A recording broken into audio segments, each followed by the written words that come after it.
Come see me do stand-up comedy November 2nd at the Wilbur Theater in Boston. Wicked Pesa.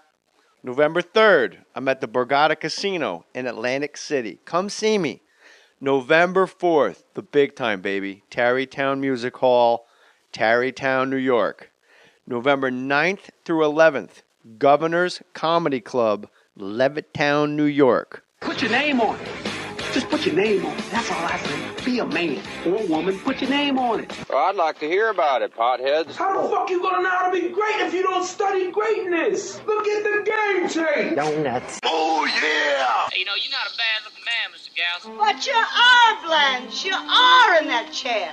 There's something wrong with us. Something very, very wrong with us. Oh, hey, buddy. Oh, yeah.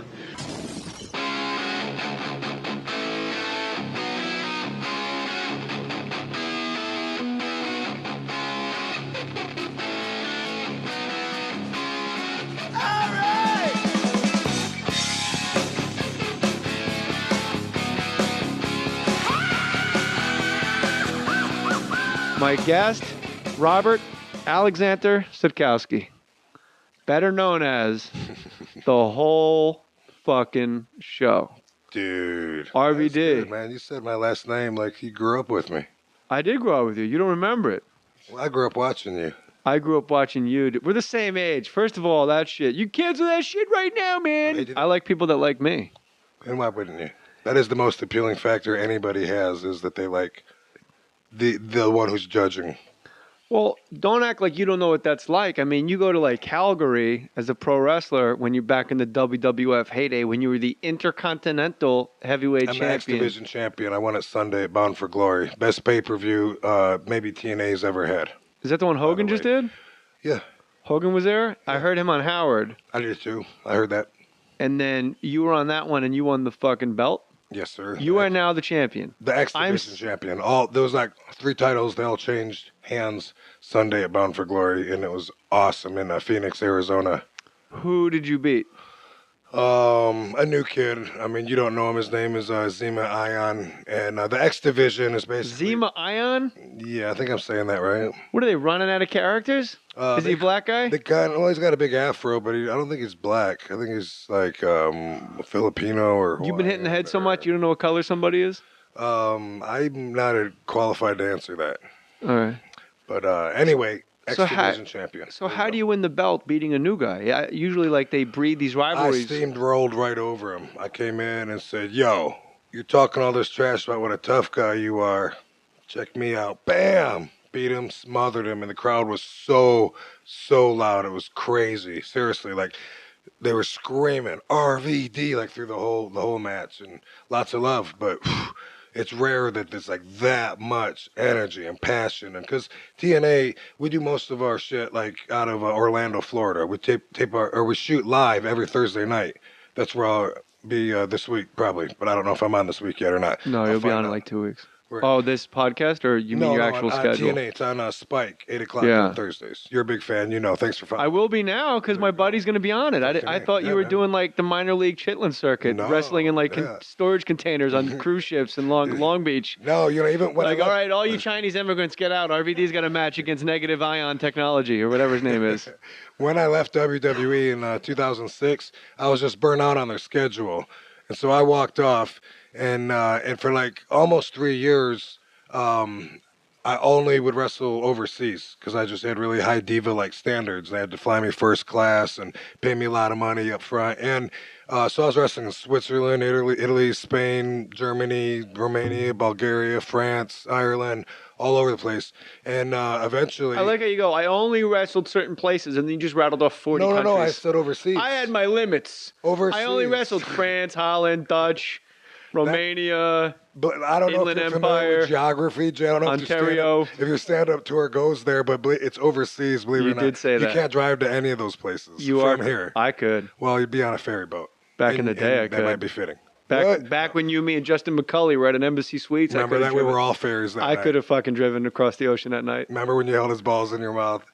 How could I forget? It covered my ears. That was crazy. And we kept calling me Dumbo. So TNA eventually made me good enough. It was Hogan that made the deal, by the way. It was like everyone had called me from TNA while I was only wrestling over there, and WWE wanted me to go back full time, which I was not interested at all in. And TNA was saying, "Come on here, come on here." It was Bischoff, it was Dixie Carter, the owner. It was Dixie Carter, the lady actress? No, I wasn't even kidding. I know, but she's dead. And it's Designing not her. women. People always think that if they're not familiar. Same name. Same name. I forget how Her goddamn dad smart you owns are. Panda Energy. It's one of the largest, like it's a multi-billion-dollar. I don't know how much it's worth, but it's Panda a lot Energy? of money. Yes, sir. That's maybe a terrible name for an energy company. You ever seen pandas at the zoo? They kind of lay around and just hold their dicks I all saw day. one that could handle a big bow staff, like a martial artist, one that spins it around and throws it up in the air. You saw Yeah, I that play footage. World of Warcraft too, dude. Oh, It's not, but Panda Energy. so Hulk Hogan finally called and said, "Brother, we need you to come in here, brother, and lead the roost." And it was finally like, because I actually said, "Well, if Hulk Hogan calls, then they're serious." And he called, and he actually called on my radio show on RVD Radio, and it was like, that's why I was telling you, we had like, over 100,000 hits, views or listens, whatever you call it. Because he was pitching me on my own show, like what else could you do to blow someone's head up? But have Hulk Hogan call and say how much we need you to come in. I don't know why he did that, but after that, Because you're the whole fucking show. Well, we talked RVD numbers. 420. Yeah, there I am. Dude. How many Spike other TV. old school guys that the listeners would recognize were there? Do you know? I mean, because you Well, were there, but Yeah, and some of them have come and gone, but right now the recognizable names that we have that you would know, Sting, and he still wrestles. We just inducted him into the TNA Hall of Fame. how about the rest of the police? Was Andrew Sumner in there? Don't Stuart stand Copeland? so close to me. And there was Jeff Hardy. Nice. Yeah, Kurt Angle, Olympic champion. He's with us. No joke. Yeah, and Ken Anderson, Chavo Guerrero just came in, and the Guerreros have been around. No forever, Dusty Rhodes? No, there's no place for Dusty right now. here, Daddy. Dusty Rhodes is here. Yeah, And when I told that to Sapphire. Huh? go. Check it out. There you go. So TNA Impact. It's on Thursday night at 8 Yeah, and then on we'll do Spike pay-per-view. TV. You can see our friend Rob Van Dam. And Rob's one of the good guys. He's a guy that, you'll just see him in the street and say, RVD, what's up? And then Dude, you get wind me up. out of the street. I almost get run over every time you see me out there like that. I'll get you out of the street. No, when you came up to the house, the first thing you said, the lights were out on the yard because I didn't put on the motion detectors yet. So there was only a Jay Mohr silhouette that I didn't recognize as a Jay Mohr silhouette. Because you said what? I had other expectations of what a Jay Mohr silhouette was going to look like. What?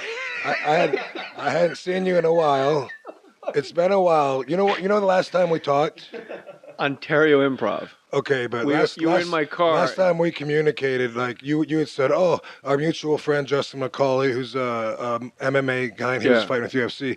You were like, "If he fights, let me know, bro. Let me know. I want to get it." And so he had a fight coming on, and then I said, "Hey, he's going to be on this Sunday, whatever. And here's a channel," and I gave you the info, and he was all excited to be on. So during the show, he had a fight, and they didn't show it on the show. It was like it didn't make the cut Right. of what they showed. And I can't remember if it was an email or what, but you go, "Dude, I had a whole bunch of people at my house because you told me that." And you go, "I kind of think you're a dick."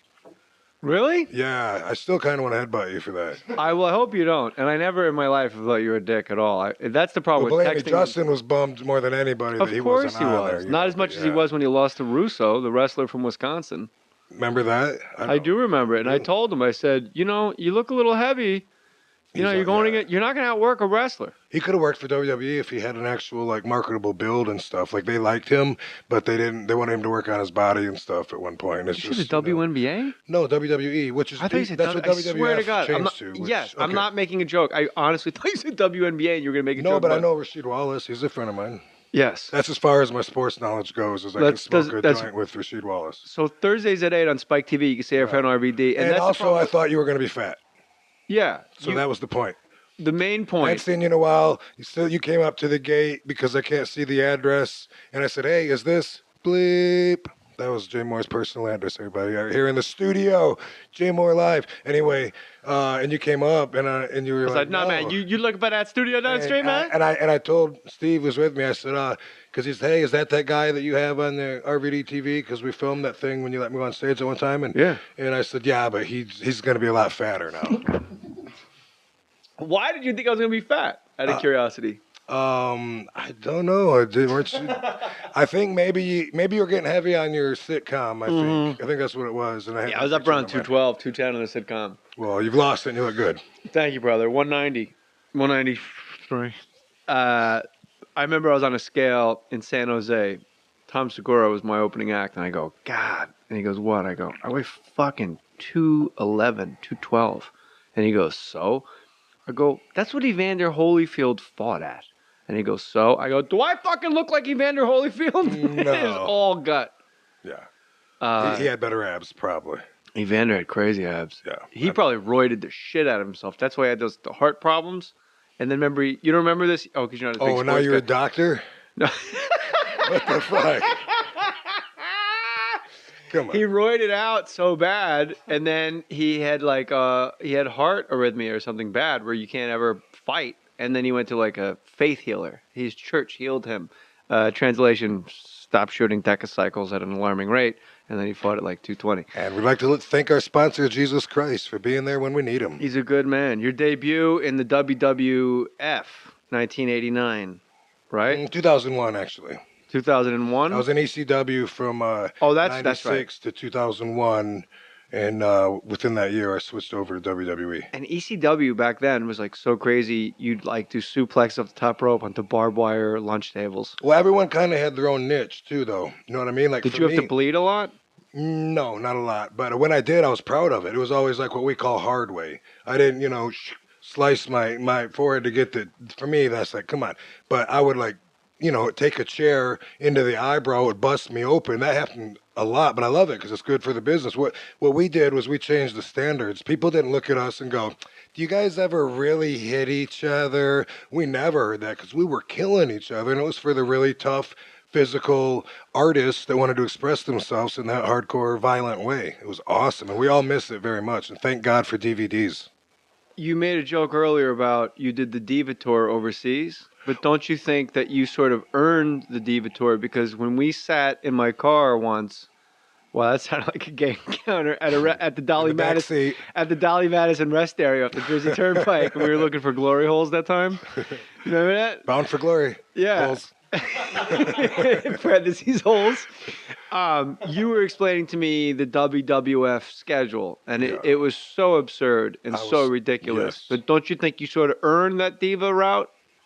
Well, that's the thing is only you can put the value on what something is to you. Right. And people don't understand that in general. Just they ask stupid questions as if we all had one shared value system, which we don't. You know what I mean?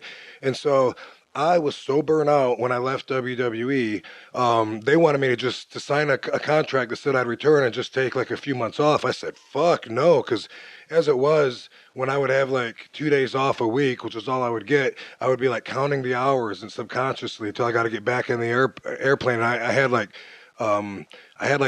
serious it was like trauma. Like I would like have panic attacks and feel it in my chest, and I didn't want to go. I didn't want to leave. Take us through a WWF touring schedule. Okay, well, first off, since I lived on the West Coast, it made it harder because most of their shit's on the East Coast. So I would sometimes have to leave the night before on a red eye when other people could leave like at noon and get there and whatever. But it would be like, let's see, if you were on Raw, it was a day before. SmackDown, it was a day after. They had two different crews going that would work continuously from either Thursday, Friday, Saturday, Sunday, or Saturday, Sunday, Monday, Tuesday, and then you do the TV. So I would do like, say I leave Los Angeles on a flight, head to Boston on a Thursday, and then so you gotta take the red eye Wednesday.